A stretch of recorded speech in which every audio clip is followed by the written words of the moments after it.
Even if you are the only person in the scene, there are two players at work, you and the background, and getting the background right can make or break your scene.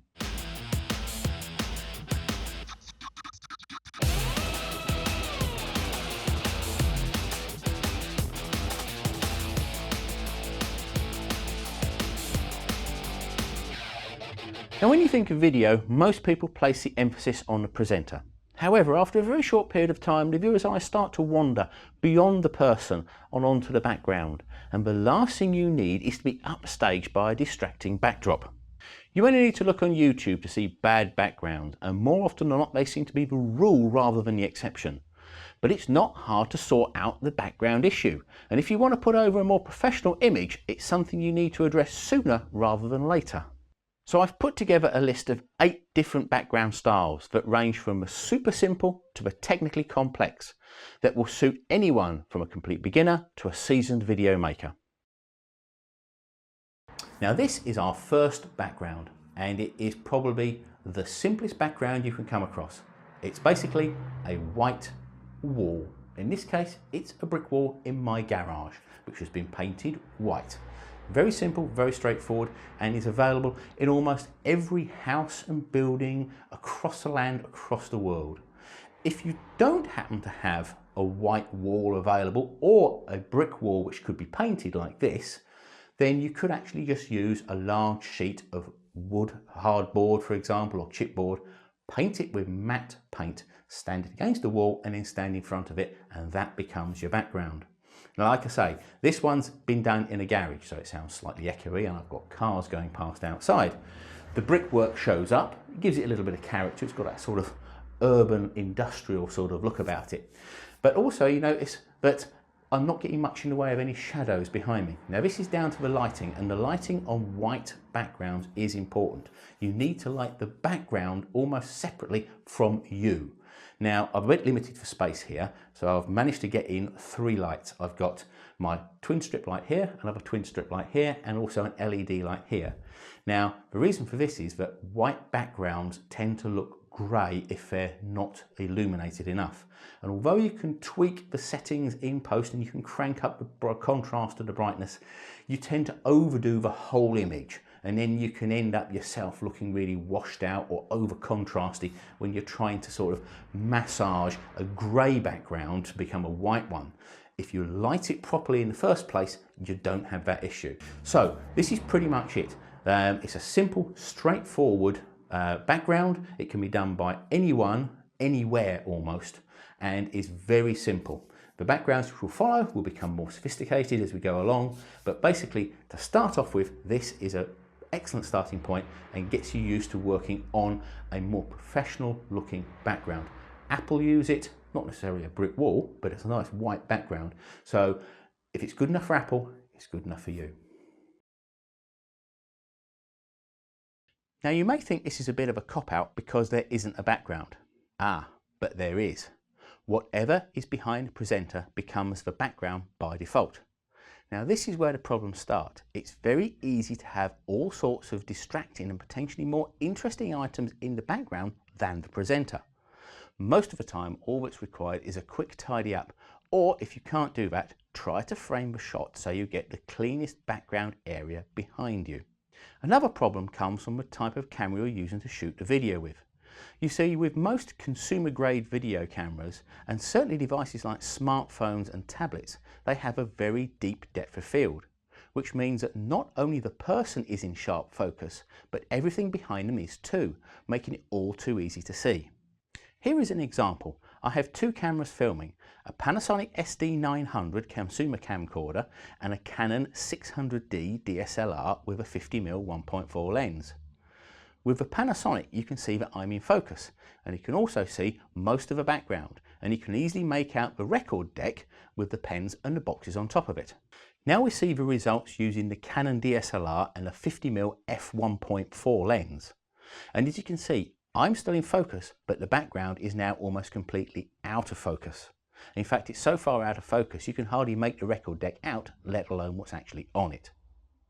Now this out of focus background effect is called bokeh, and it's used in the TV, film and photography industries all over. In fact, it's so commonly used, you hardly notice it nowadays. The thing is, once you master this technique of making the background blur out whilst keeping the subject matter in focus, you can deal with almost any type of distracting background. And now we come on to one of the most popular types of backgrounds used by both videographers and photographers alike, and that is the pop-up background. One of the great things about these pop-up backgrounds is not only are they relatively cheap, but they're also very lightweight. They have a metal sprung loop which runs all the way around the edge, and this stretches out the material and gets rid of virtually all the creases. They're ideal for when you don't have space for a proper video setup, or if you're out on location. And because they are portable and fold away, it takes just a few seconds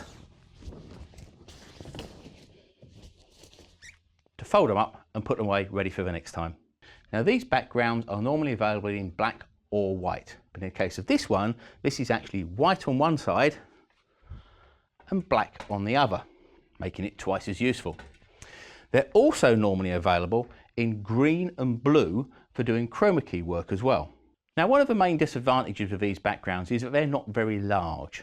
If you want to have a long thin shot or a portrait shot, that's fine, but you don't have much room for manoeuvre either side, especially when you step further away from the actual background to maybe reduce shadow, for example. You then find that you're going to step out of the actual frame quite easily. Now obviously the only way you're going to get around this is by then using it in its landscape format. Now you can see I have it in its landscape format, and you can see I've got much more lateral movement, and I can move from side to side without sort of stepping out the shot too much. The only problem here is obviously I've lost a lot of height. I can only really do sort of head and shoulder shots or maybe mid-body shots, but that's pretty much the nature of the beast. You're going to have tall and thin or short and wide. But aside from this, these can be a very useful background tool for all levels of users. And when you need a clean background but don't have the time or space for something bigger, these are ideal. Now if you find the pop-up backgrounds just too limiting and you have the space available, then you can opt for stand-based systems. These normally use two stands which hold up a telescopic crossbeam on which a roll of paper, vinyl or cloth is then draped down to form the background. The big advantage of these over the pop-up ones is size. Most can be up to 3 meters or 9 feet wide and 2.5 meters or 8 feet tall, so you have a lot more room to move around in, or you can have more than one person in the scene at once. You can also get the paper background rolls in many different colours, and if they get creased or torn, all you do is just cut off the offending piece and unroll a new section. You can also get the rolls in vinyl, which is more hard wearing and can be cleaned. Again, if it gets too bad, you can cut it off and get rid of a bad bit and unroll some more down. Finally, you can hang cloth like green screen, for example, from the bar, although you will need to make sure that you pull out any creases and wrinkles with clamps and weights so as to make the background as smooth and as even as possible. These systems are ideal for when you have space to dedicate to do your video work, as they are a bit of a pain if you have to keep taking them up and down on a regular basis.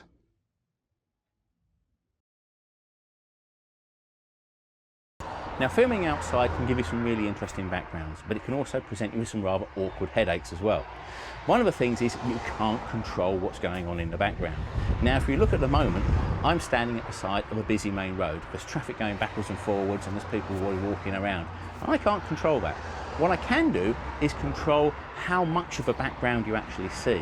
Now depending upon the camera I'm using, at the moment I'm using my Panasonic SD900, virtually everything is in focus, including me and the background, so you can see really quite clearly what's going on.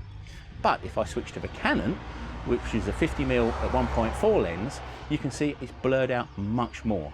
Now this enables you to really sort of focus in on the presenter rather than what's going on in the background. And it also gives you a much more sort of professional image as well, that cinematic sort of look, which a lot of people quite like. So really, again, when you're doing outside, you might not necessarily be able to control your background, but what you can control is the amount of detail in that background and how it's going to affect your shot. Now, video in a vehicle can give you some really interesting shots, and in particular, the actual backgrounds can be really nice, depending upon obviously where you're actually shooting and what you're shooting. The great thing about this is that you've got something like a GoPro, which I've got here at the moment, and it's got a wide angle lens. Now, not only can see me and the passenger and anything behind me, but it can also see out of this screen, that screen, outside the big panoramic windscreen we've got here. Basically, you can see everything, and you've got an awful lot of extra movement going on, which can be quite interesting. Another way to actually do this would be to fit a different camera, or use a different camera, and mount it on the side window like this. And I'm using my iPhone 5 at the moment, which is mounted on the passenger window here, and it's looking at me directly.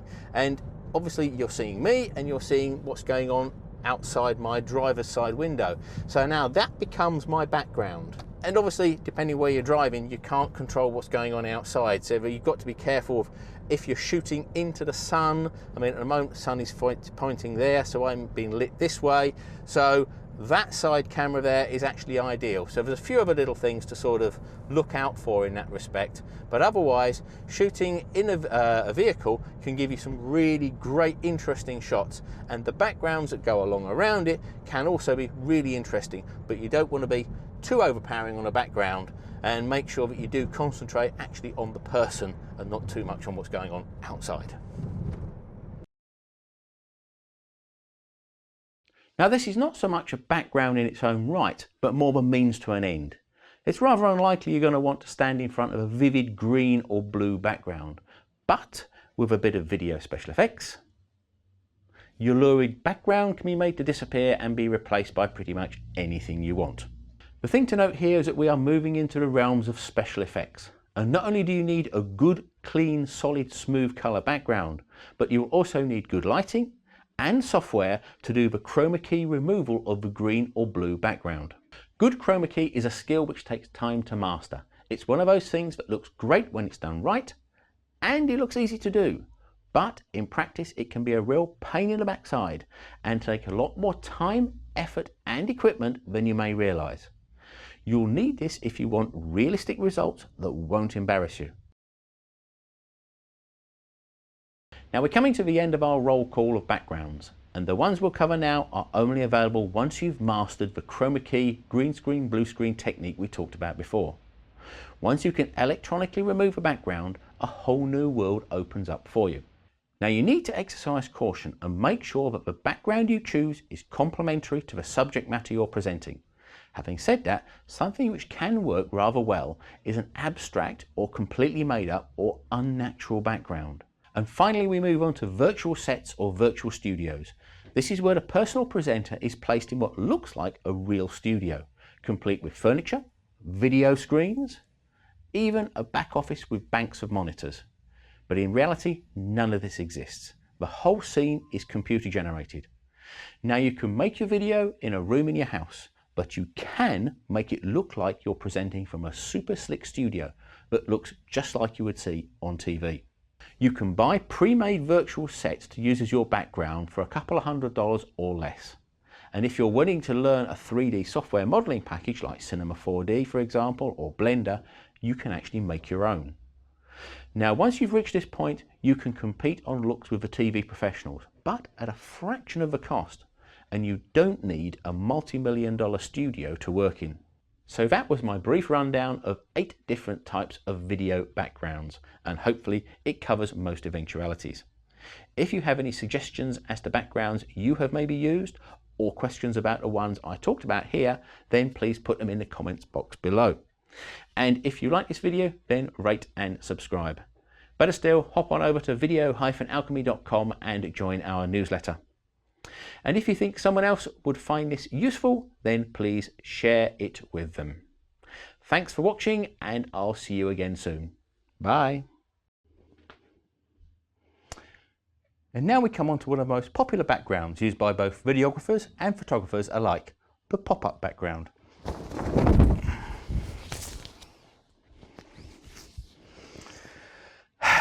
Cut.